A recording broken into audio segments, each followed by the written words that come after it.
Radiyo Ijwi ry'Amerika yafunguye umurongo mushya wa 93.3 FM mu rwego rwo kwagura ibikorwa byayo mu gice cy'uburengerazuba bw'u Rwanda. Ubusanzwe yumvikaniraga ku murongo w'104.3 i Kigali, ari nawo ibi bice bindi byayumviragaho, ariko rimwe na rimwe bigoye.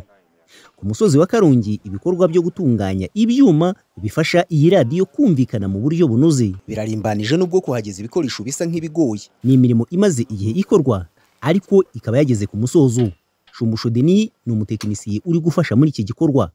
Ziriya antene ni reflector cyangwa se reflecteur ya antene yifashishwa mu kwakira signal cyangwa se ibimenyetso biturutse kuri satellite, kugira ngo rero biteranye nyine biba byaje ari uduce hanyuma ukagiteranyiriza ugeze kuri tere aho ugomba kugishyira.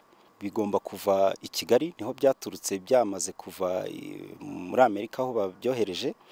Iyo bigeze i Kigali rero hashaka imodoka zo kuza kubigeza hano ku munara wa Karongi.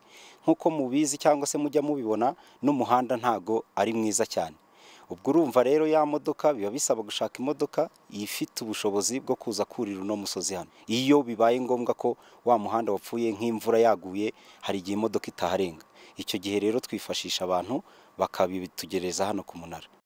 Abaturage batuye muri iki gice cy'uburengerazuba babwiye Ijwi ry'Amerika uburyo bakunda ibiganiro byayo, ariko bakayumva bigoye. Mbega kireka nk'uri nk'ahantu mu gahinga niho ukunda kuyumva. Nk'ubu ugiye nko mu gace nko hegeye y'uyu musozi, ntago wayumva. Gusa ngo bafite amatsiko adasanzwe yuko vuba aha batangira kuyumvira ku murongo wihariye wa 93.3 FM. Kuko nura umurongo tuyumviraho ntago tumva neza, urasamira. Bashyiraho nk'undi murongo nk'inangaha iburengerazuba twayumviraho idasamira, ku buryo aho waba uri hose, waba uri munsi y'umusozi. Ijwi ry'Amerika kujyumva hano ni nkaho hameze nk'ahantu hatabeze neza, ntabwo byumvikana neza. Ndabyumva bimwe hagati bigacikiraho. Ibihe biganiro dukunda kumva numva nyine biradi kagenda igacikira, ubwo nyine ugahita mbyihora nyine ngajyana ku kindi gihugu. Radiyo Ijwi ry'Amerika hari akaganiro numviseho numva ndagakunze cyane. Hariya haba harimo bari gutangaza abantu baburanye n'ababo. Hari akaganiro ndagakunda cyane rwose. Uriya muntu wakizeho mbese kiriya kiganiro muzamushimire. Ahase mubasha kuyumva neza? Hari igihe tuyumva, wafungura nk'iradiyo nyine ukumva barimwo bari kuvuga ukabakurikirana. Nyine ubundi akenshi ukunda kumva ibintu byaryoheye amatwi yawe. Iyo ufunguye rero ukumva bimeze neza, uri kubyumva nta kibazo, urushaho no kugumya kubyumva.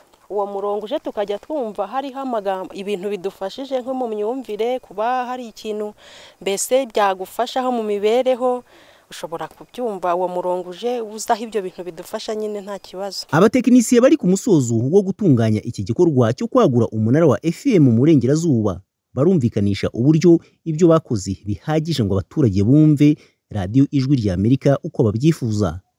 Shumbusho Denis arakomeza. Ubushobozi bwa ziriya antene mubona, za zindi navuze ko zakira sinyari zivuye kuri satellite, izo ni izidufashisha kwakira ya sinyare y'Ijwi ry'Amerika rizaba ivugira muri Amerika nk'uko bisanzwe. Hanyuma iyo ijwi rivuyemo hariya rigomba kujya mu byuma noneho bisakaza ryajwi kugira ngo ryumvikane muri aka karere.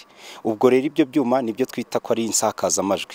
Izo nazo ziri mu nzu mu cyumba cyabugenewe. Ubushobozi rero bobo buhari bitewe n'imbaraga z'insakazamajwi bateganyije kuhashyira. Hano hazaba hari insakazamajwi ifite imbaraga cyangwa se ubushobozi bwa wate 2000.